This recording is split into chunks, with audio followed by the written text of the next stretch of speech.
Slope of a line.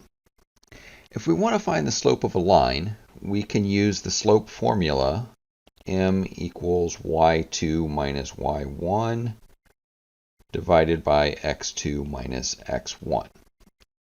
So for instance, if we had 2 points, -2, 7, and 3, 5, we could find the slope of the line that connects these 2 points by using this formula. And so I'm going to label this first point as x1, y1, and the second point as x2, y2. So we are going to get 5 minus 7 over 3 minus -2. So we're going to get -2. Now this is going to end up being 3 plus 2, so this is going to be 5. And so we end up with a slope of -2/5. Pretty straightforward. In calculus, slope is going to play a really important role.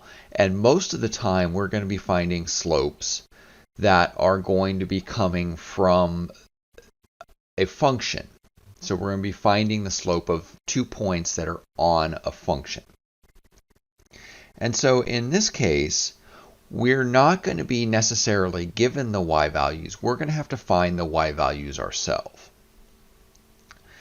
So if we look at the slope formula, m equals y2 minus y1 over x2 minus x1, but we're given a function also, y equals f of x.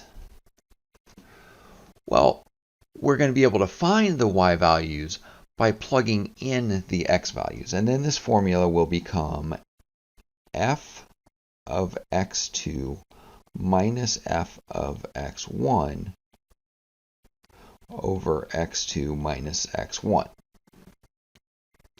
Okay, so suppose we have y equals x squared. This is our function. And we want to find the slope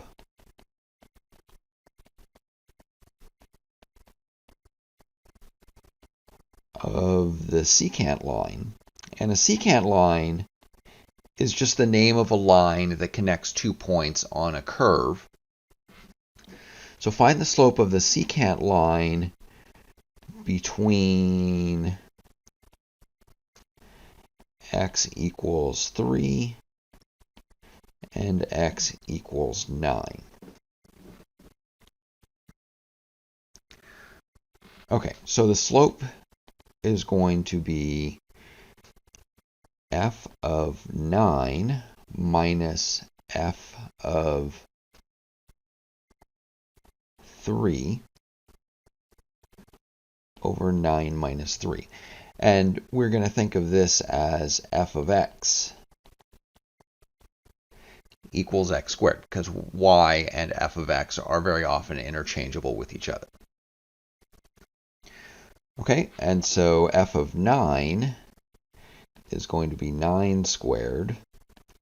F of 3 is going to be 3 squared over 9 minus 3. And so this is going to equal 81 minus 9 over 9 minus 3, which is 72 over 6.